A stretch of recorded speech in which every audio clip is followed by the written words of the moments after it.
First reading, 1 John chapter 3 verse 11 to 21.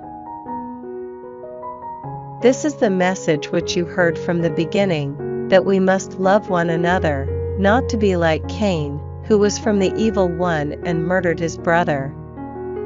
And why did he murder his brother? Because his own actions were evil and his brother's upright. Do not be surprised, brothers, if the world hates you. We are well aware that we have passed over from death to life, because we love our brothers. Whoever does not love remains in death. Anyone who hates his brother is a murderer, and you are well aware that no murderer has eternal life remaining in him. This is the proof of love, that he laid down his life for us, and we too ought to lay down our lives for our brothers. If anyone is well off in worldly possessions, and sees his brother in need but closes his heart to him, how can the love of God be remaining in him? Children, our love must be not just words or mere talk, but something active and genuine. This will be the proof that we belong to the truth. And it will convince us in his presence, even if our own feelings condemn us, that God is greater than our feelings and knows all things. My dear friends, if our own feelings do not condemn us, we can be fearless before God.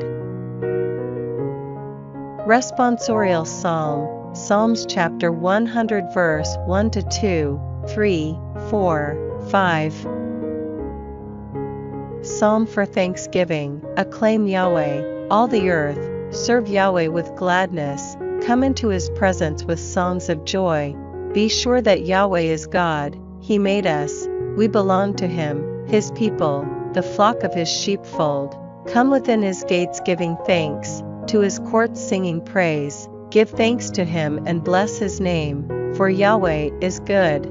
His faithful love is everlasting, his constancy from age to age. Gospel, John chapter 1 verse 43 to 51. The next day, after Jesus had decided to leave for Galilee, he met Philip and said, "Follow me."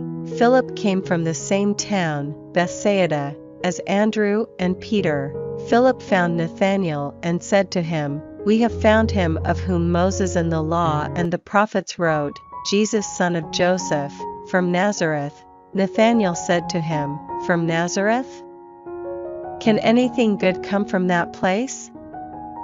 Philip replied, "Come and see." When Jesus saw Nathanael coming, he said of him, "There, truly, is an Israelite in whom there is no deception." Nathanael asked, "How do you know me?" Jesus replied, "Before Philip came to call you, I saw you under the fig tree." Nathanael answered, "Rabbi, you are the Son of God, you are the King of Israel." Jesus replied, "You believe that just because I said, I saw you under the fig tree. You are going to see greater things than that." And then he added, "In all truth I tell you, you will see heaven open and the angels of God ascending and descending over the Son of Man."